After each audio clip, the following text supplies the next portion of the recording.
ဟုတ်ကဲ့ပါရှင်အဲဒီရေးချတဲ့တဝေထိုးရဲ့ကြပြလေးတွေကိုပြီးသွားပြီဆိုရင်တော့ဒီသင်္ကန်းစာရောက်ပြီပေါ့နော်သင်္ကန်းစာကြီးကိုရောက်လာပြီအဲတော့သူကဒီမှာပြောပြီးသား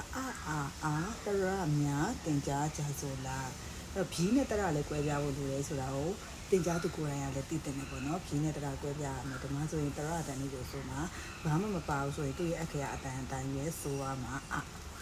ဒီမှာရေးချလေးထည့်လိုက်ပြီဆိုရင်ရေးချအတန်ကိုလို့တခါလေးပြောမှာဒါပါအတန်လေး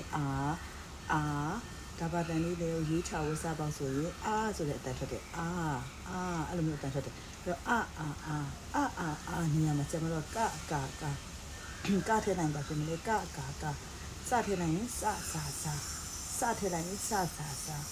နော်ထထည့်နိုင်ရင်ထစသဖြင့်အဲ့လိုပဲတင်တာရှိဒီချက်ပို့ပြီးတော့မတက်တတ်သေးဘူးဆိုရင်လည်းနောက်တနေ့တင်နေရသေးတယ်ဒီလိုမျိုးလေအာကြီးချဝိစားနှလုံးပါရှိတော့တင်လို့ရကာကြီးချဝိစားနှလုံးပါကတော့လုံးဝမတင်နေတော့အဲ့နည်းနဲ့သွားတာမဟုတ်ဘူးအတန်နည်းနဲ့သွားတာဖြစ်တဲ့အတွက်ကြောင့်တွေ့ရတယ်လို့ပဲဆိုလိုက်တော့ရေးချဝိစားနှလုံးပါအဲ့လိုပဲဆိုရမယ်နော်ကဲအဲ့လိုမျိုးလေးတွေတင်ပြီးပြီဆိုရင်တော့ဒီဘက်မှာဆရာမဆိုရင်စာလင်းရေးစအဲ့လိုမျိုးဆိုတော့စတွေ့တာနဲ့စဆိုကလေးရတည်ပြီးသားစရာမဆရာမနော်စရရာမဆရာမစရာမဆရာမအဲ့ထက်မှမတင်တတ်ဘူးခုနကတော့လိုမျိုးအတန်နဲ့တွဲလို့မတင်တတ်ဘူးဆိုရင်စာလုံးမဲ့ပေါင်းချင်ပါတယ်ဆိုတဲ့ရတယ်စာလုံးမဲ့ပေါင်းမယ်စရရေးချရာဆရာမအဲ့လိုတော့ပေါင်းအောင်စာလင်းရေးစရကောက်ရေးချရာတော့မပေါင်းတော့ဘူးအတန်အောင်ပဲတင်မှာဖြစ်တယ်နော်အဲ့ဒီတိုင်းနဲ့တအုပ်လုံးကိုတင်သွားမှာဖြစ်ပါတယ်တခုကတတိပြူရမှာပါလဲဆိုတော့ကလေးတွေဟာအချိန်ချင်းလေ့ကျင့်ခြင်းနည်းနဲ့ပဲကလေးတွေမှတ်မိတာဖြစ်တဲ့အတွက်ကြောင့်အချိန်ချင်းတော့ဖတ်ပြရမယ်ဖတ်ခိုင်းရမယ်နော်ပြည်ချင်းချင်းစဉ်းစားတွေးခေါ်ခိုင်းရမယ်ချိန်ချင်းလေ့ကျင့်ခန်းတွေလုပ်ပေးရမယ်အဲ့ဒါမှကလေးတွေကမှတ်မိပြီးတော့ကဲလို့စာမေးပွဲတွေစစ်ခဲ့ရင်လေအခြေအနေကောင်းပါဘူးနော်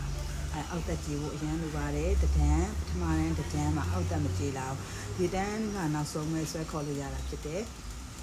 နှစ်တန်းနဲ့သုံးတန်းနဲ့ရောက်မရတော့ဘူးဂျာရီကိုပြန်ပြီးတော့သိရှိနဲ့ပြန်တင်ဖို့အတွက်ကအချိန်ကြီးလုံးဝမရှိတော့ဘူးအဲ့ဒါကြောင့်မလို့ပထမတန်းကိုဒီမှာအရင်ကပဲဦးစားပေးအောက်တက်ကြီးအောင်လို့ဖြစ်စည်းပြီးတော့တင်ပါတယ်ရှင်ပထမတန်းမှာအောက်တက်မကျင်ရှေ့ဆက်သွားမယ်ကလေးရဲ့လမ်းကြောင်းဟာလည်းအစမပြေနိုင်တော့ဘူးဆီယမနဲ့ထပ်တွေ့အောင်မဆိုရင်ဆီယမတွားနဲ့လမ်းအတိုင်းသူကလိုက်နိုင်မှာမဟုတ်တော့ဘူးဖြစ်တဲ့ကြောင့်ပထမတန်းနဲ့အရင်ကြီးကြည့်ရဲအဲအကြောင်းတင်နေပါတယ်အရှိအကြီးတန်းလေးတွေကကြတော့ဘယ်လိုလဲဆိုတော့ဒီဘက်မှာနားရွာလာပြီးတာလေနော်အဲ့ဒီတိုင်းလေးပဲဖလိုတိုင်းနဲ့လေးစီကိုပြင်ပေးပြီးတင်တာပါရှင်အဲ့တော့တချို့တွေကအားမရကြဘူးပေါ့နော်